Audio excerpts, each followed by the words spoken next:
अब बात करते हैं ब्लेंडेड लर्निंग के बारे में। सो वॉलनट स्कूल में हम बहुत मेहनत लेते हैं, सोचते बहुत है कि ज़्यादा अच्छी तरह से बच्चों को कैसे पढ़ाया जा सकता है। तो और एक कॉन्सेप्ट है जो हम इम्प्लीमेंट करते हैं, वो है ब्लेंडेड लर्निंग। तो मैं आपको एक एग्जांपल से तुरंत बता देती हूँ कि इसकी एक आइडिया क्या है। तो नॉर्मली देखो, कन्वेंशनली ट्रेडिशनली सपोज एक लेसन आपको 5 पीरियड्स में सिखाना है एज अ टीचर। तो आप 3 पीरियड्स में सिखाओगे और फिर 2 पीरियड या 1.5 पीरियड में बच्चे क्वेश्चन आंसर्स करेंगे उसके बराबर। इसमें अब क्या हो जाता है, जब डे 4 पे आप क्वेश्चन आंसर्स करना शुरू करते हो, तब डे 1 में जो किया था उसके ऊपर भी क्वेश्चंस होते हैं और डे 2 के। तो बच्चे थोड़े लॉस्ट होते हैं और फिर टीचर वापस तो सब नहीं सिखा सकती। तो टीचर्स आंसर डिक्टेट कर देती है या मार्क करके दे देती है बुक में कि ये क्वेश्चंस के ये आंसर्स लिखो। तो ये फिर एक्सरसाइजेस जो बच्चे करते हैं वो ज़्यादातर कॉपीराइटिंग एक्टिविटी हो जाती है, वो एक थिंक एनालाइज एक्सप्रेस एक्टिविटी होती नहीं है, तो उसका ज़्यादा फायदा नहीं है। वॉलनट स्कूल में ये अप्रोच ही हम बदल देते हैं। ऐसे सिचुएशन में 5 दिन में अगर वो 5 पीरियड्स में अगर वो लेसन सिखाना है तो रोज 1/5 सिखाया जाता है। तो उसकी इंट्रोडक्शन होती है, कॉन्सेप्ट्स होते हैं, डिस्कशन होते हैं, उधर ही उसके एक्सरसाइजेस हो जाते हैं।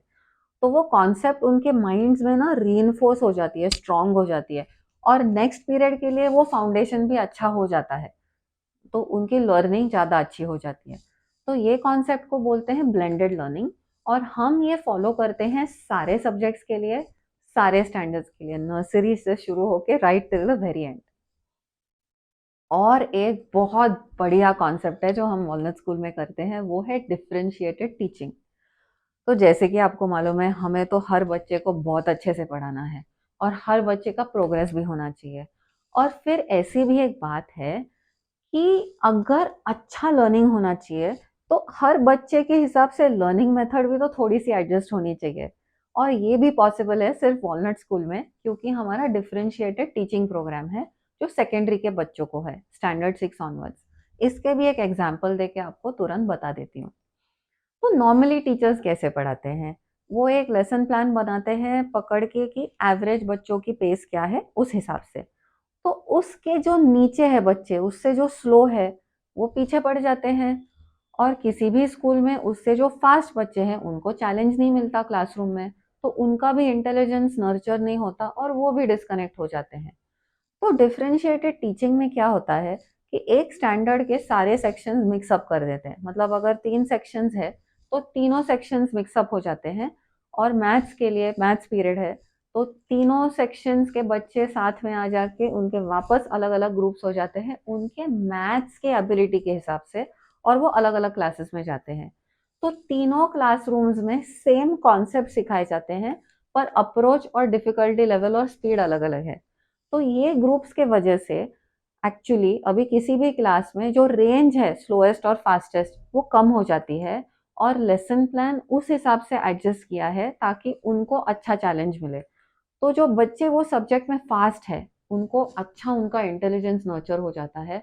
जो बच्चे नॉर्मल स्पीड पे जा रहे हैं उनको तो बेनिफिट मिलता ही है, और जो बच्चे स्लो है वो सब्जेक्ट में उनको बहुत सपोर्ट मिलता है क्लासरूम में। और उनको ना डर नहीं लगता कि ये कैसे पूछूं, और वो कैचअप भी अच्छे तरह से हो जाते हैं बाकी बच्चों के साथ। और ये क्लासरूम में एक्चुअली जो बच्चे वो सब्जेक्ट में थोड़े स्लो है वो ज़्यादा ओपन अप हो जाते हैं, वो compete करना शुरू करते हैं और बहुत अच्छी इंप्रूवमेंट दिखाते हैं। और उन्हें एम्बैरेसिंग भी नहीं लगता अगर कुछ डाउट पूछना है क्लास में, तो वो टीचर के साथ भी ज़्यादा इंटरेक्ट करना शुरू करते हैं और ज़्यादा एंगेज हो जाते हैं। और बढ़िया और एक बात ये है कि ये ग्रुप्स बिल्कुल फिक्स नहीं है। तो जैसे ही टीचर को लगता है कि अरे ये बच्चा इस ग्रुप से उस ग्रुप में जाए तो ज़्यादा अच्छा बेनिफिट करेगा, तो टीचर्स तुरंत उनके ग्रुप्स बदल देते हैं। इसमें एक अमेजिंग पर्सनलाइज्ड लर्निंग एक्सपीरियंस मिल जाता है। और ये जो ग्रुप्स है ना वो सब्जेक्ट टू सब्जेक्ट भी चेंज होते हैं। तो जो बच्चा शायद ऐसे हो सकता है कि मराठी में बिल्कुल ओके है पर मैथ में एक्सेलेंट है, पर इंग्लिश में एडिशनल सपोर्ट की ज़रूरत है। तो डिफरेंशिएटेड टीचिंग प्रोग्राम के वजह से ये पर्सनलाइज्ड लर्निंग प्रोवाइड करना वॉलनट स्कूल में पॉसिबल है विदाउट अ प्रॉब्लम। अब देखो आगे जाके कि बच्चों की इन सब चीजों में ईयर राउंड रूटीन कैसे रहता है। नेक्स्ट वो देख लीजिए।